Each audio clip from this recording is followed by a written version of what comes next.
backing down, 'cause the future is now. Not backing down, 'cause the future is now.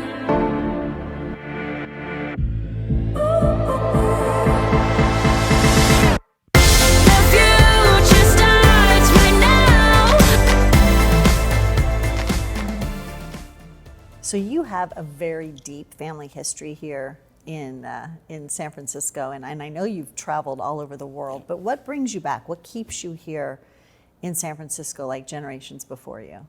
I think it's the promise of San Francisco. It's the electricity of San Francisco. It's that anything's possible here, and you build this amazing passion for what is possible and your ability to just take ideas and make them into reality. And so it just brings us back, and because my family's been here for so long, it's very familiar. It's very comforting. It's comforting, yeah. And so, but obviously as we move forward as a city, there are some big challenges. Some brought on by COVID, but it's been going on for a while, and people notice that it's the homeless situation, which is just tragic and sad, and really needs to be addressed in the next wave of this. We've got this big have and have not situation going on in San Francisco with the tech giants. And then right literally outside the door of your office, there is a homeless encampment of 6, 7 people who are really just trying to survive. And it's heartbreaking. Yeah, you know, it's interesting. I am a huge football fan.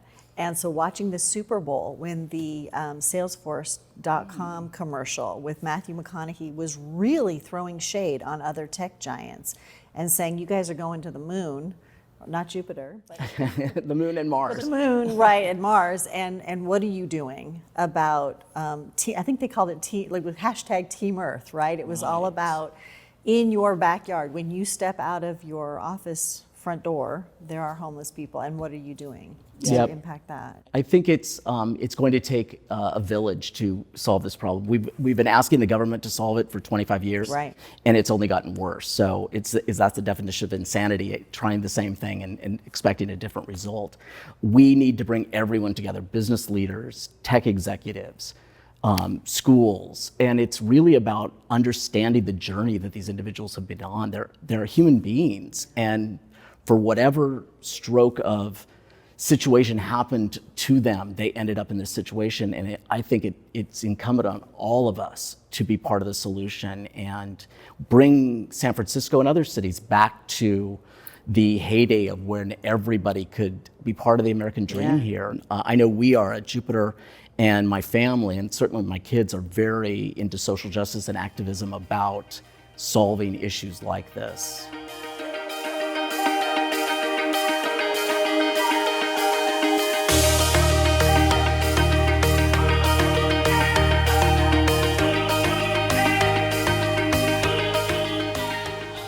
So it's such an honor to have you at this campus. As we look ahead of us, this is St. Ignatius Church, and it's really a very large public presence in San Francisco, and this is one of the highest parts of San Francisco.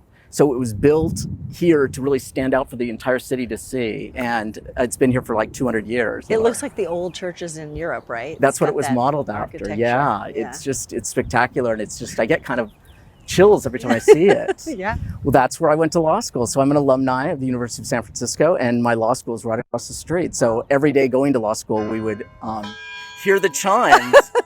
Like on cue. Perfect timing, right here. I've never even met a 4th generation Californian, let alone a San Franciscan. That's really unique. Yeah, my mom was born here. My grandparents, my grandmother was born in Cotati in the wine country. Wow. Part of the family came here originally to help build the Golden Gate Bridge back in the 1930s. Yeah, San Francisco at the time was going to build this spectacular new bridge. And the only people who had actually done that in the past were Swedish people. And they had built all over the world, so they hired a Swedish company, Morrison Knutsen, to to design and manufacture the Golden Gate Bridge, and they brought over a foreman, and my great-great-grandfather was the foreman building the Golden Gate Bridge. So came to build the bridge specifically, not just to immigrate? No, was brought in on a working visa to be a foreman on the Golden Gate Bridge. And then said, I'm not leaving, this is incredible. There were really some logistic problems and some tension problems to try to get it across that narrow part of the bay. And so it was really, at the time, it was a very, very imaginative architectural feat to be able to accomplish that.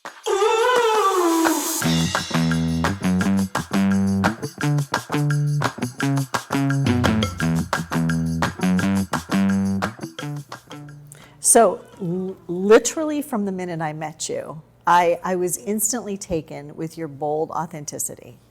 And I felt a kindred spirit and felt just immediately connected.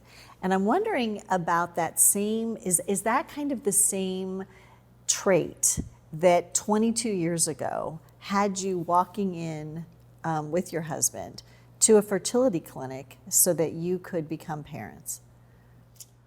That's an interesting question. I don't know if it's boldness, then more than try to tie it back, it's the San Francisco spirit. It's what my family have always taught me, that if you want something, if you feel like you can dream something in the future, then you should take the actions to make it happen. And so it was intimidating, it was scary, it felt sometimes daunting, the process, and we wanted to make sure that we could provide for our children and our boys. So not to say that it was easy. 22 years ago, nobody else was having children, no same-sex couple, and you are in rooms oftentimes with just straight parents who are sitting there and who've had their own journey, and they're at fertility because they can't have a baby in certain ways, so they're trying different things. Right, so they have their own pain and experience. So I think it also was, it was to block out the noise of what other people thought or said, and just focus on what your goal was in having wonderful children and being able to be a father and raise them. You know, the one thing I do think about that turned out, I think, okay, and you've met my sons, is that they didn't get a choice in this. They became trailblazers because we were trailblazers. Yeah. And so all through their life, they've had to be the only ones. And I'm just so happy that they've embraced that, and they've never been embarrassed, and they've felt that it's been a journey that they have embraced and really wanted to make sure that people knew that they are happy and healthy.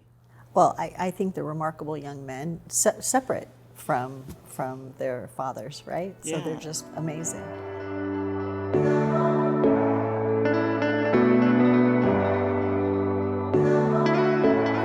So this is the library. This is the main library on campus, the Gleason Library, which a lot of students spend a lot of time.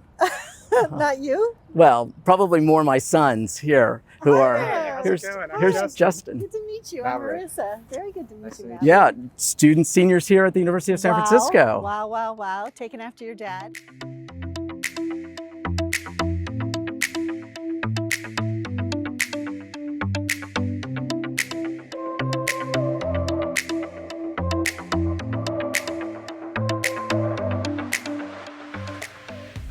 So you talk about the village that needs to come together to really solve this problem, the tech leaders, the everyday heroes. What kinds of leaders are you hoping your sons will become, and how will they impact this?